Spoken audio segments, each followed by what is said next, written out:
So to start, could you please introduce yourself and share a bit about your work with CJA, particularly around resisting geoengineering and other false solutions? Sure. My name is Cynthia Mellon, and I live in Newark, New Jersey. And for quite a long time, I've been involved with environmental justice, although I really got kind of my start in, well, not my start in human rights, but I was trained in human rights at Rutgers University at the Center for Women's Global Leadership, which is a really neat program where they train people in how to work at the UN level on in the really practical ways of dealing with the different human rights bodies and stuff. And I was fortunate to be offered the opportunity to be part of those programs, and then later went to work there before all the cops and stuff started happening. So that was really neat preparation because the formula is the same, right? And then I was kind of recruited to work in my community for Ironbound Community Corporation, ICC, which is I don't know what you call it. They call it like a community development organization, which had a very heavy service component. I think it's been going for something like 55 years. It's a long-term thing in the East Ward of Newark, which is it's always supported the community in housing, in food things, in health. But I don't know what year a strong environmental justice program got going there, but Ana Baptista took it over I think in around 2008. And I was invited to go to work there. So she and I worked on that program, and I was the organizer. And at that point, I think, modernized the program, really brought it into the realm of environmental justice as we're understanding it now, right?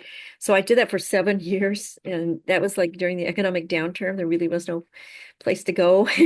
And I definitely, when I'm just doing a big house cleaning, I'm seeing all the notes and all the stuff we worked on, right? So we did lots of things in that time frame.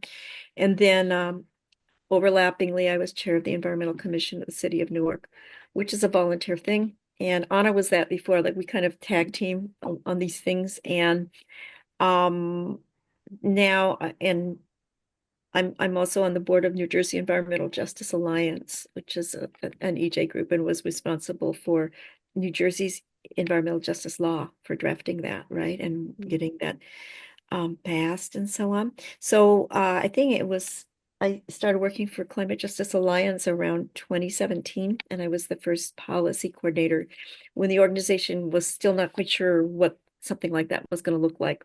And in that time frame, we got invited to learn about what geoengineering is.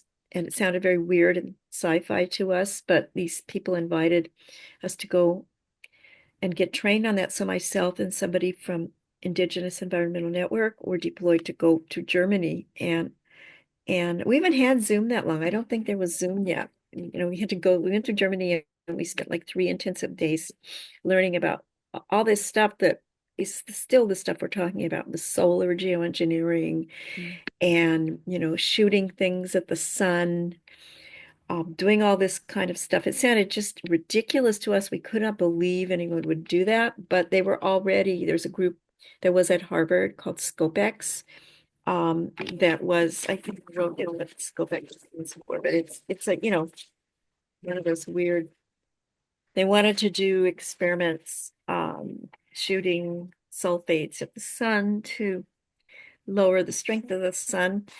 I would say that Indigenous Environmental Network, IEN, they were real pioneers in this, along with there was another group called ETC Group that had a mandate to critically study new technologies. So when they heard about this, they jumped on that. That's initially a group that was involved in food sovereignty, but their staff became the experts on this, and they really tracked those scientists, and like, so that when we see somebody's attached to a certain project, we know what to expect because they studied what folks' and motives were, and their way of operating and stuff, which has been very helpful for organizing around this.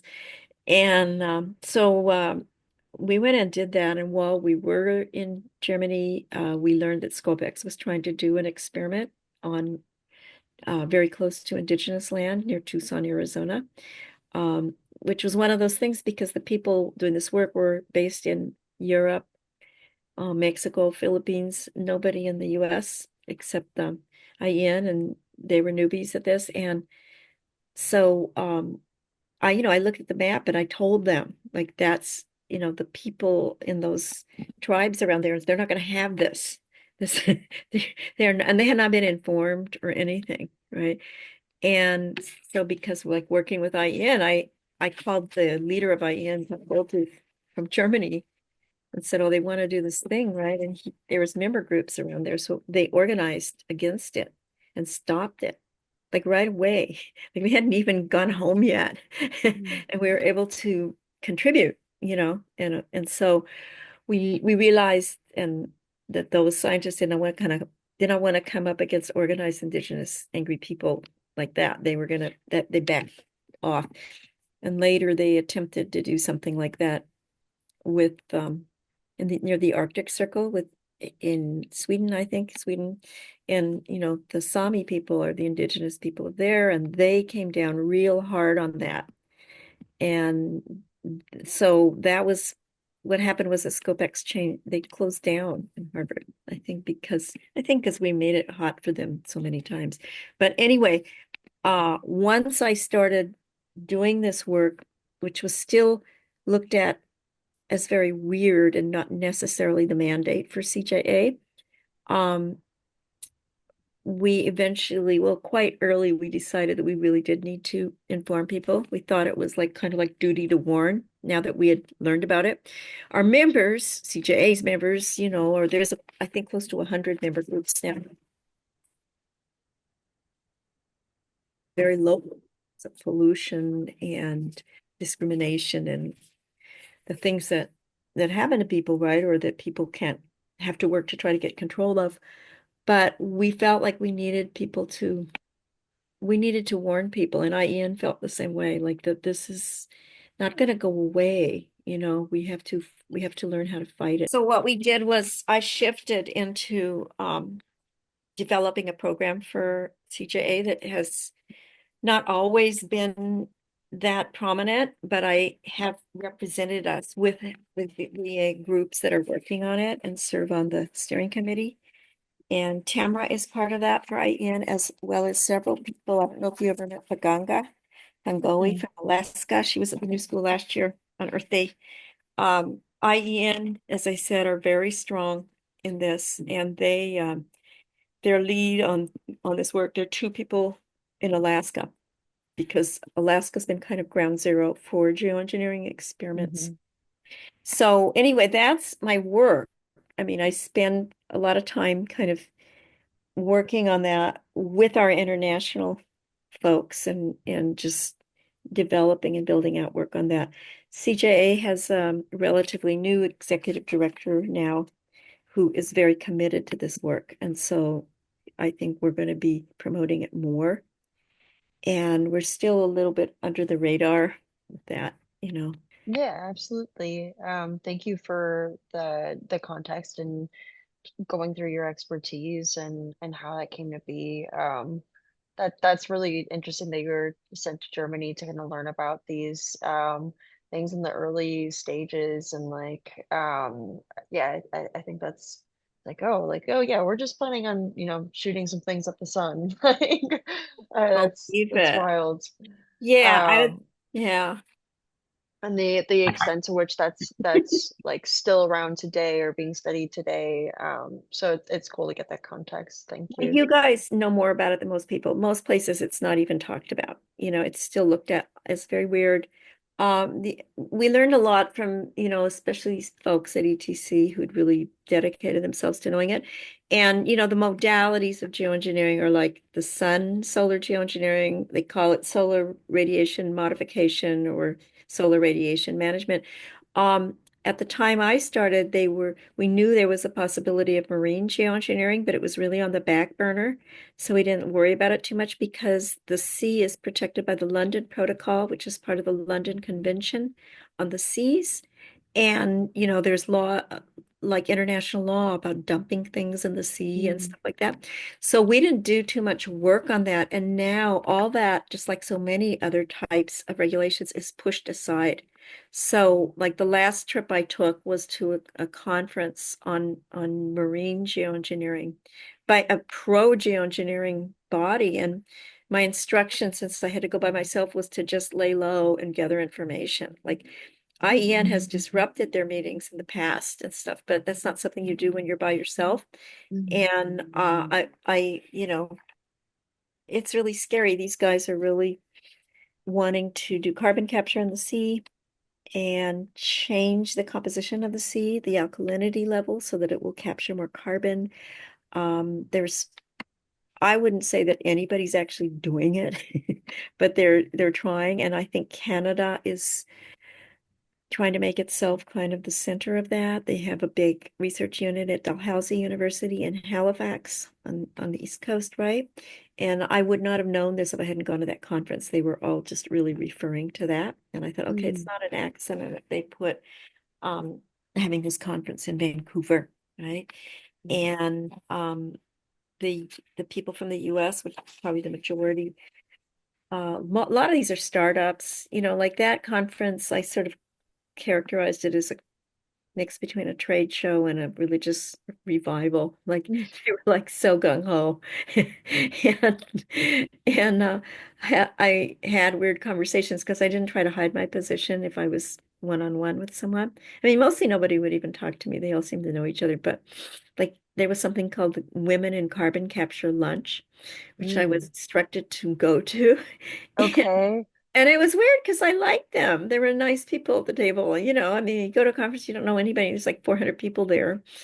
Yeah. And and a lot of them were women of color. They had started companies and stuff. And I'm not going to badmouth that, but they were on the wrong track.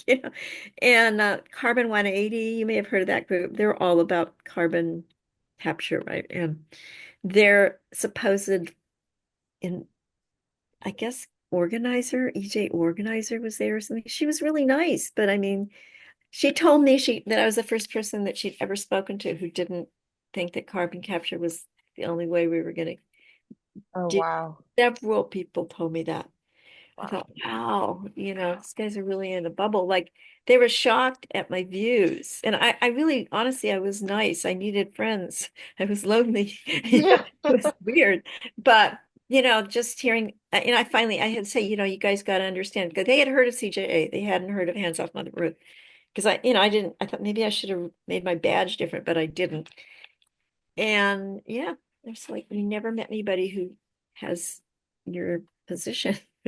Right, right. Yeah, it's So interesting. yeah, that was Um, going on. cool. Yeah, thank you. The next question is related to all of that. How do you define false solutions in the context of climate and energy policy? And how do these solutions undermine the goals of a just transition? Hey, well, I did write a little thingy. I'm going to read it because I was trying to, Okay. false solutions are almost anything that proposes to be a solution that doesn't involve cutting fossil fuel use off, right, is a false solution, yeah, as far as I'm concerned. Extraction and use of fossil fuel.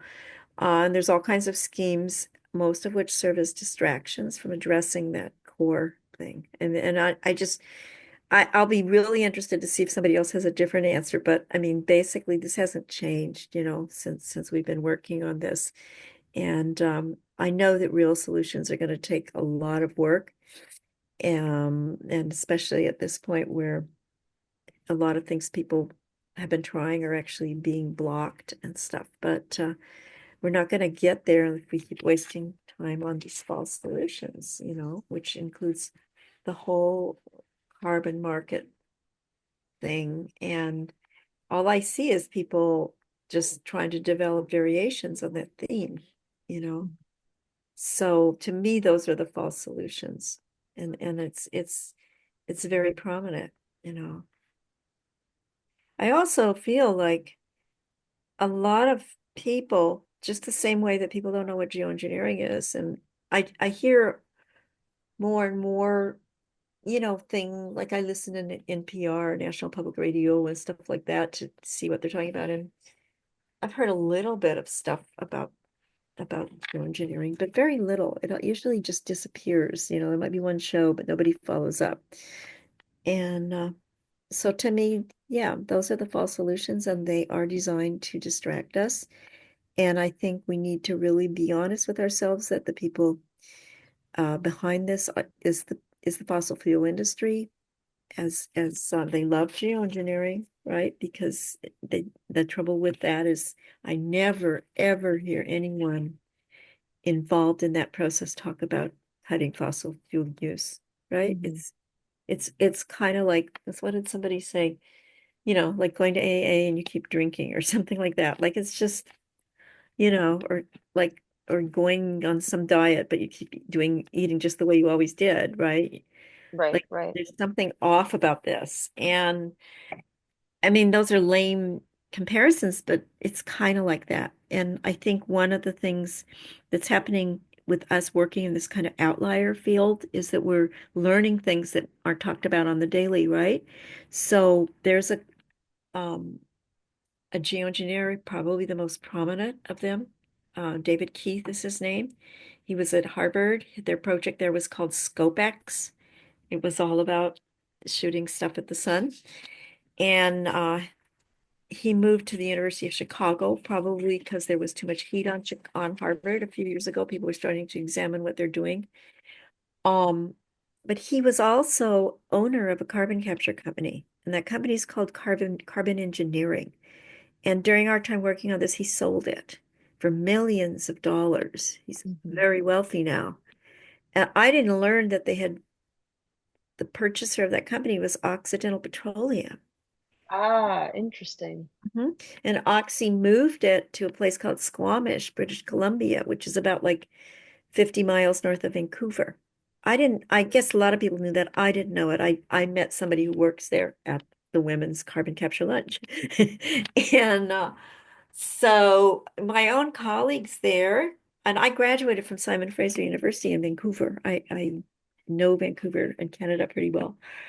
They don't know about this stuff, right? I mean, I feel like I have to make another trip just to agitate or something. That wasn't the focus of this journey, but um, those guys are, the geoengineering scientists are entrepreneurial. I suppose all scientists patent their inventions. I guess that's how it works. But, this is way too linked, right? Yeah. Yeah. That's yeah, thank you for that. I think uh it's interesting how petroleum industries tend to always it's like of course they would want to do geoengineering because it doesn't mean cutting fossil fuels. Like, of course, they would want to invest in those companies so that they could say that they're doing something about, you know, like making the world greener, but it's not actually doing anything to cut fossil fuels, which is what creates emissions, you know. I feel like they're And like betting against themselves. You right. know, it's And like, then in fact, like a lot of some of our readings have touched on how energy intensive these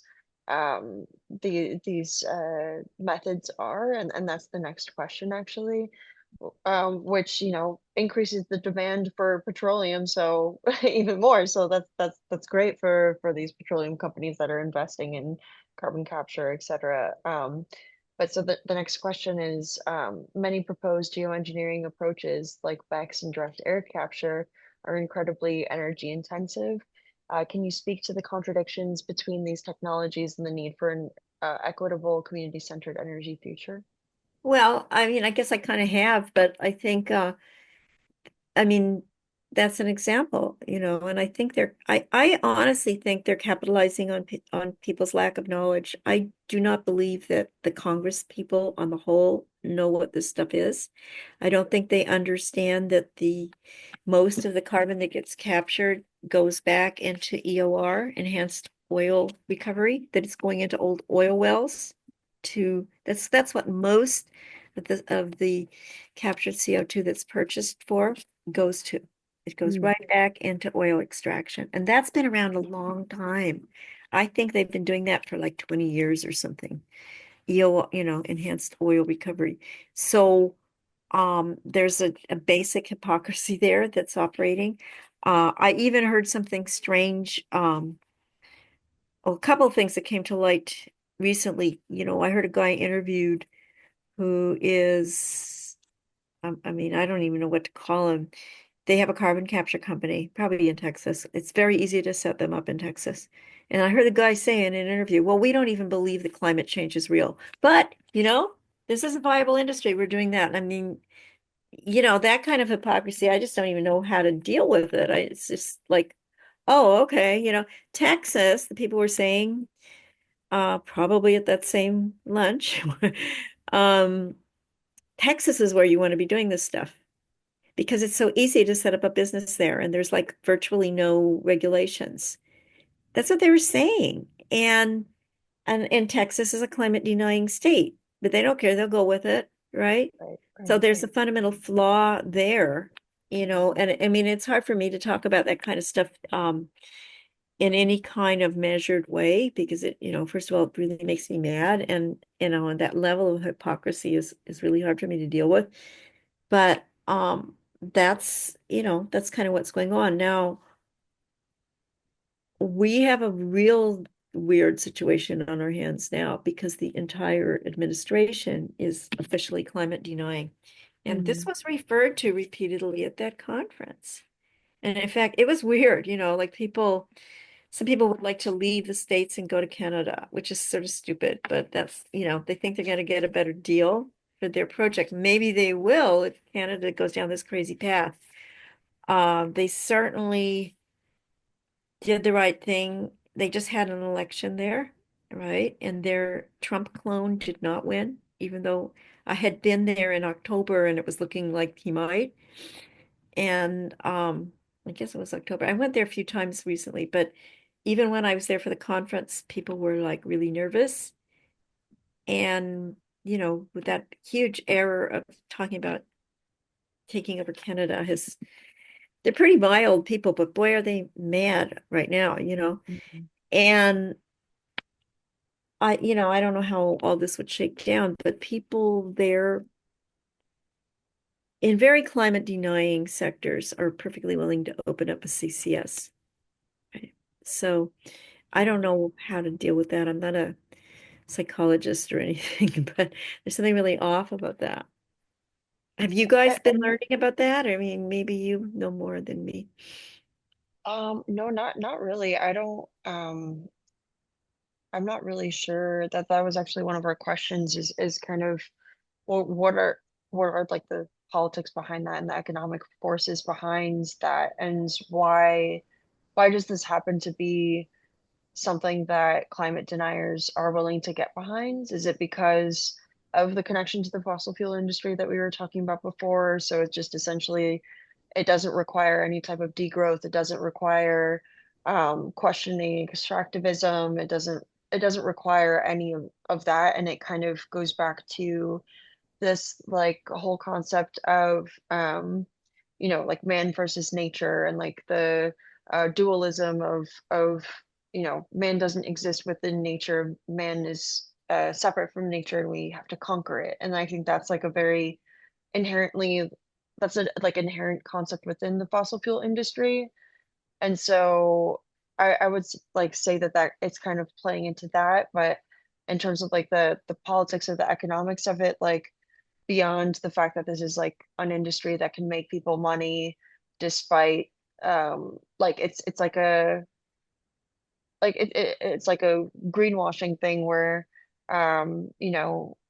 it's an industry that's burgeoning and like there's opportunity to make money because every company wants to say that they're doing something green, but it's not necessarily that and doesn't require an actual like interrogation into like the extractive policies and or extractive methods of like what we should actually be questioning, if that makes sense.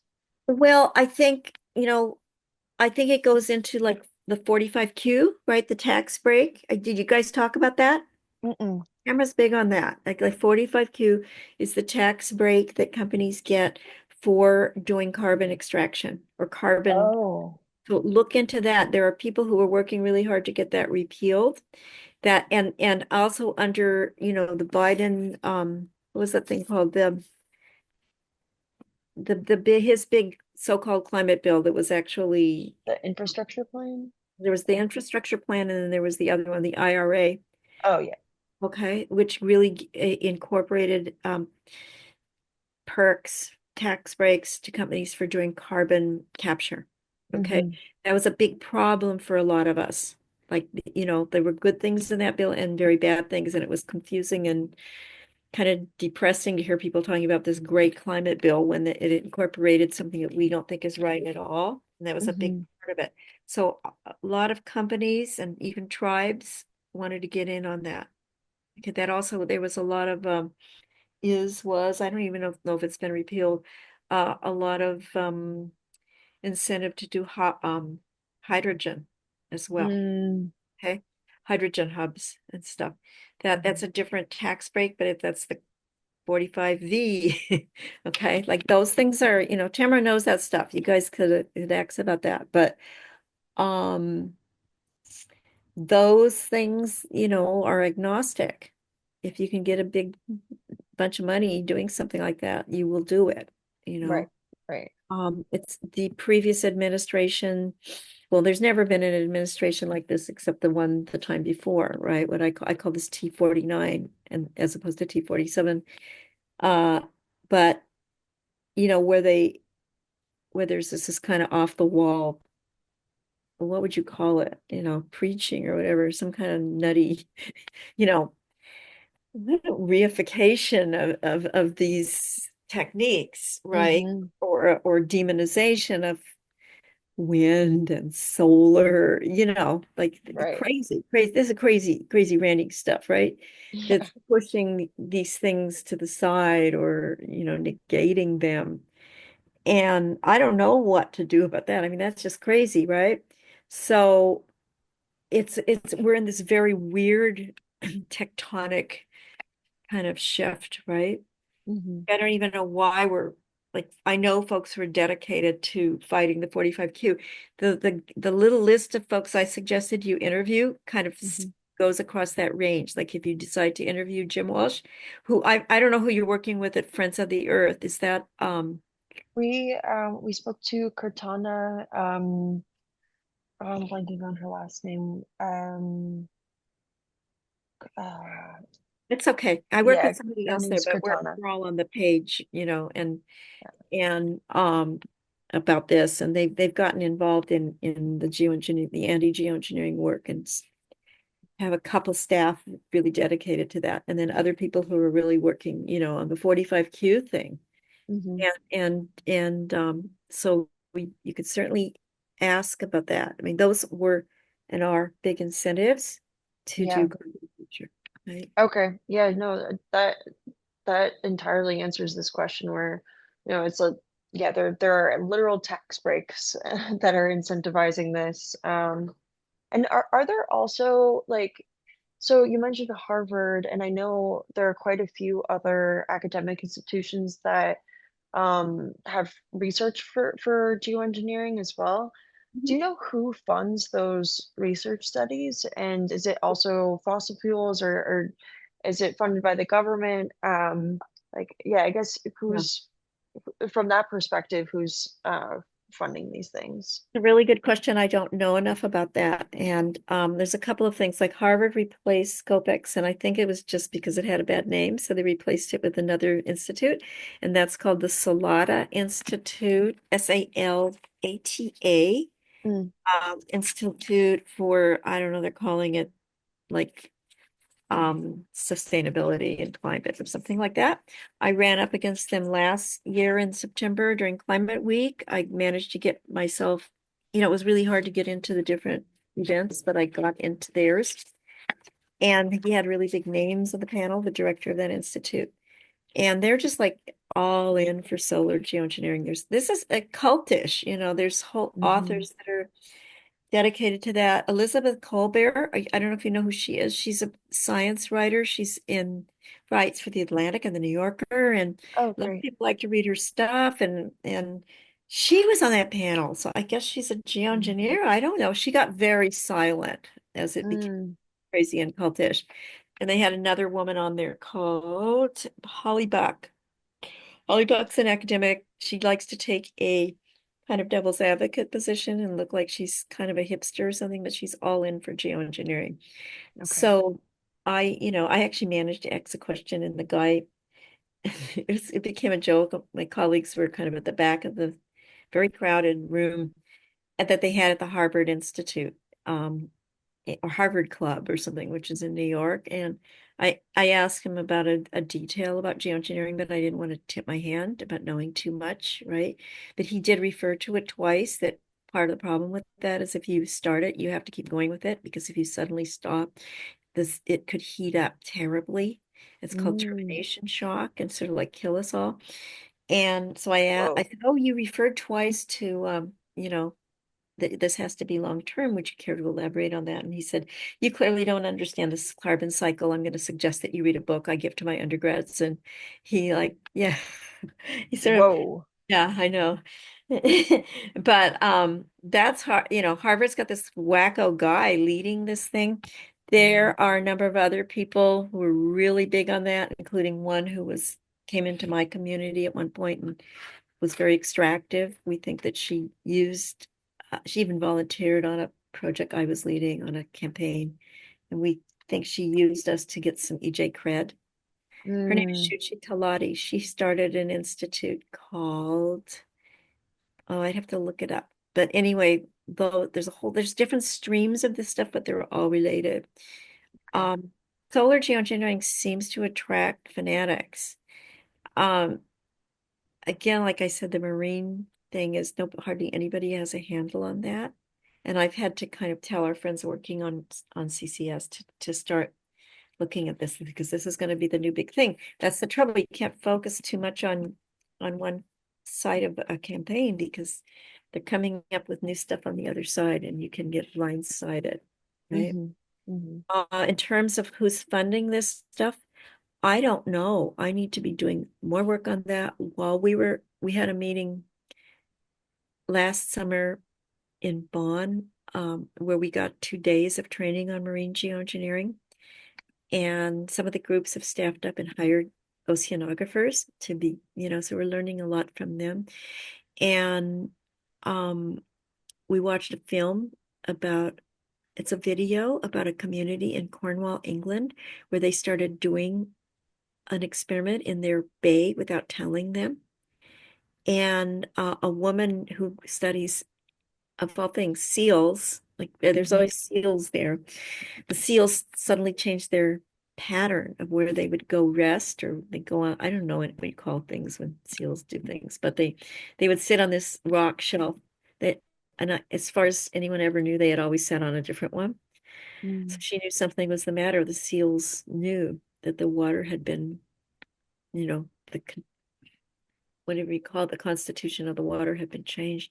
So they had to sea test it and discovered this company was already activating the experiment. And when they do that, they put things like, it's essentially lye, hydrogen sulfate into the sea, right? So Oh, the wow. seals Yeah. knew, the seals went to another place.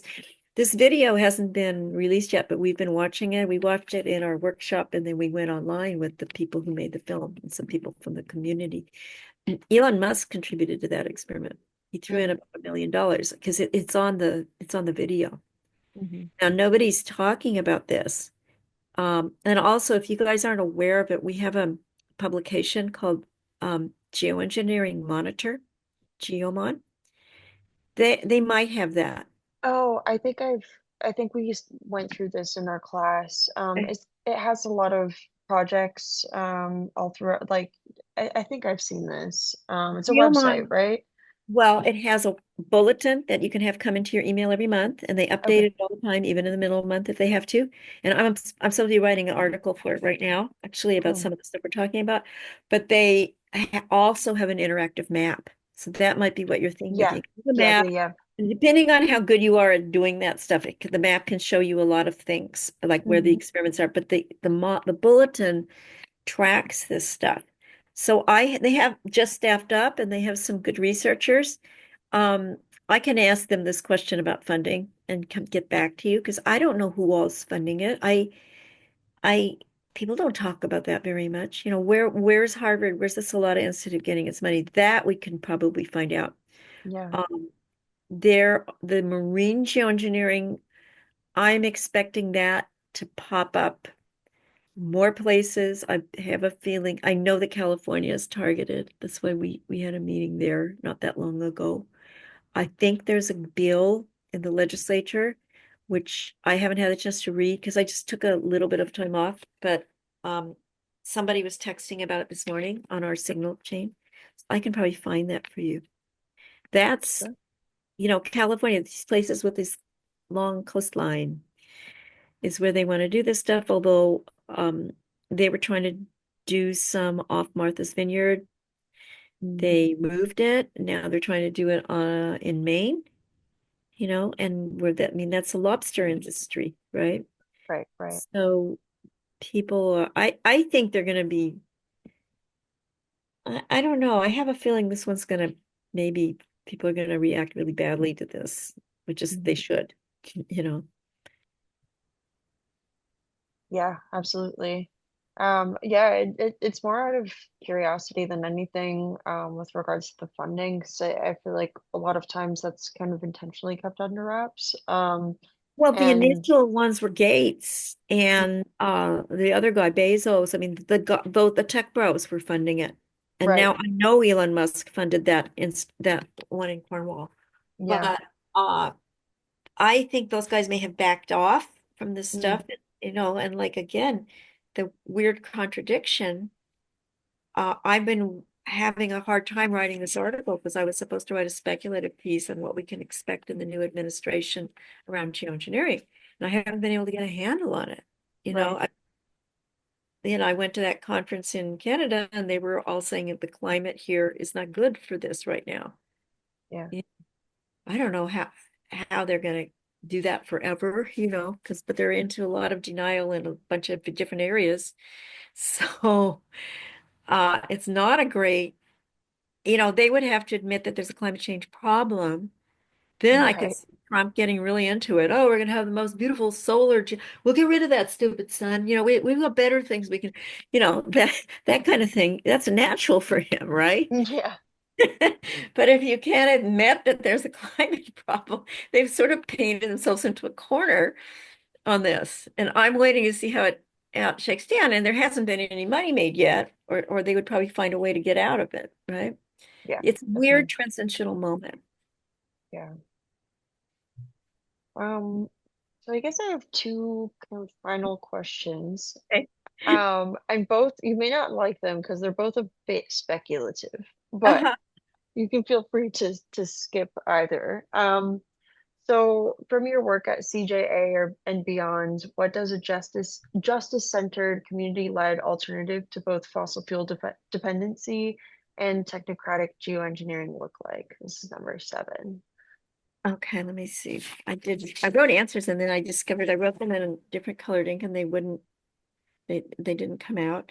Um, yeah, I don't know. Okay. Okay, that's And okay. yeah, I know what I'd like to see. I mean, we even here in my community, our group, the New Jersey Environmental Justice Alliance, which doesn't usually do this kind of thing, has been training people on how to do wind energy and Mm, we're into creating jobs around that.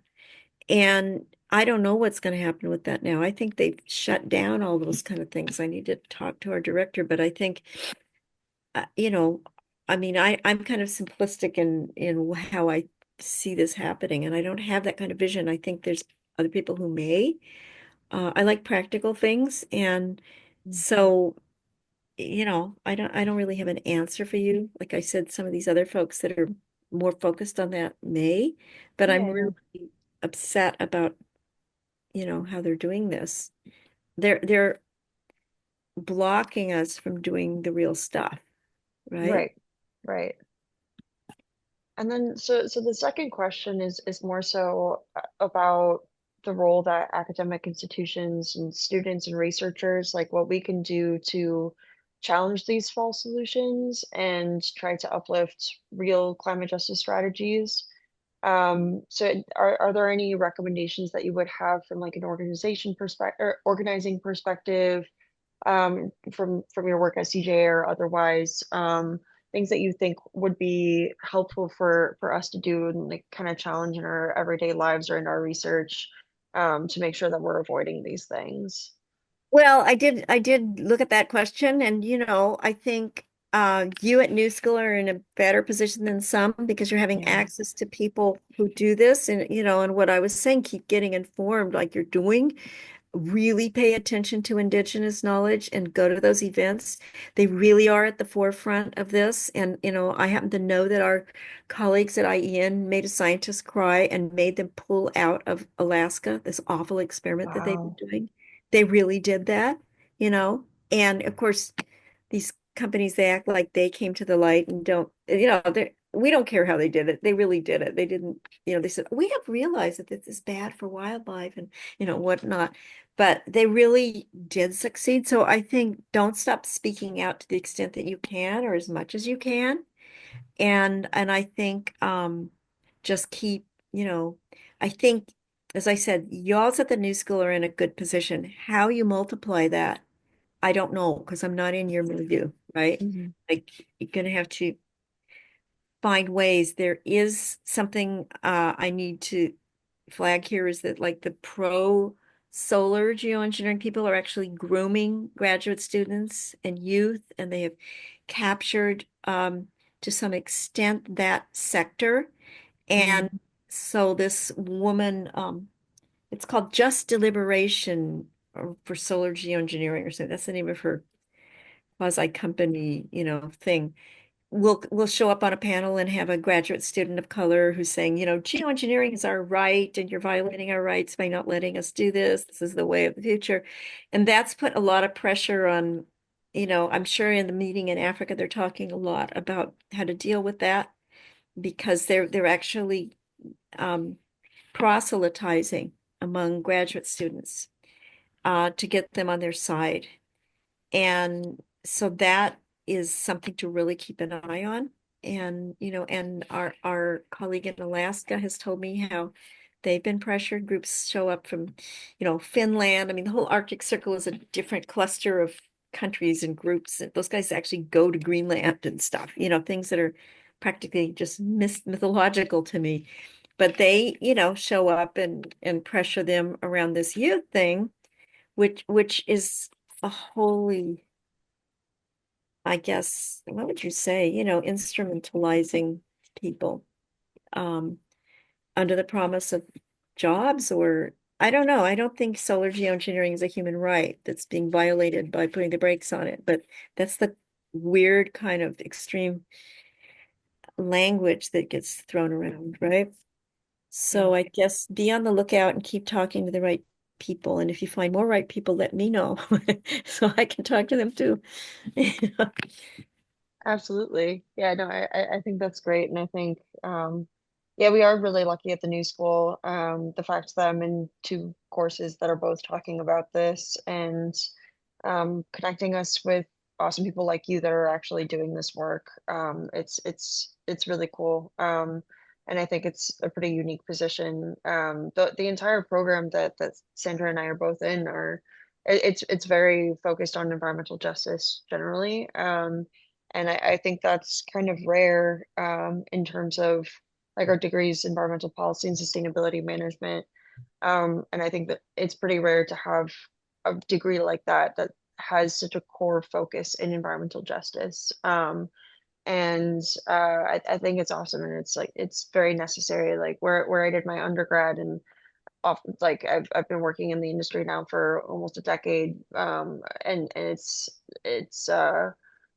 I think there is a huge focus on technocratic solutions and, less so on the justice element, especially now that the justice element is being kind of villainized, by our administration. And so it's